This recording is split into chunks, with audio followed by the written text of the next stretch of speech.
మూసీ నదిలో అక్రమంగా నిర్మించిన ఇళ్లను రెవెన్యూ ఇరిగేషన్ అధికారులు కూల్చివేస్తూ ఉన్నారు. చాదర్ఘాట్ సమీపంలో ఈ అక్రమ నిర్మాణాల తొలగింపు ప్రక్రియ ప్రస్తుతం జరుగుతోంది. రివర్ బెడ్ లో నిర్మించినటువంటి అక్రమ నిర్మాణాలను అధికారులు కూల్చివేస్తూ ఉన్నారు. వీరికి పునరావాసంలో భాగంగా డబుల్ బెడ్రూమ్ ఇళ్లను కూడా కేటాయించారు. అలా డబుల్ బెడ్రూమ్ ఇళ్లలోకి మారిన వారి నిర్మాణాలను ముందుగా అధికారులు తొలగిస్తూ ఉన్నారు. 2 రోజుల పాటు ఈ కూల్చివేతలు జరగనున్నాయి.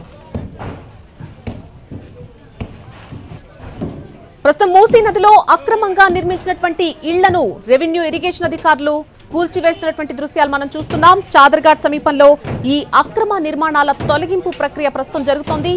రివర్ బెడ్ లో నిర్మించిన అక్రమ నిర్మాణాలు ఏవైతే ఉన్నాయో వాటిని ప్రస్తుతం అధికారులు కూల్చివేయిస్తున్నారు. వీరికి పునరావాసంలో భాగంగా డబుల్ బెడ్రూమ్ ఇళ్లను కూడా కేటాయించారు. అలా డబుల్ బెడ్రూమ్ ఇళ్లలోకి ఇక్కడ నుంచి మారిపోయిన వారి నిర్మాణాలను మాత్రమే ముందుగా అధికారులు తొలగిస్తూ ఉన్నారు. 2 రోజుల పాటు ఈ కూల్చివేతలు జరిగే అవకాశం కనిపిస్తోంది.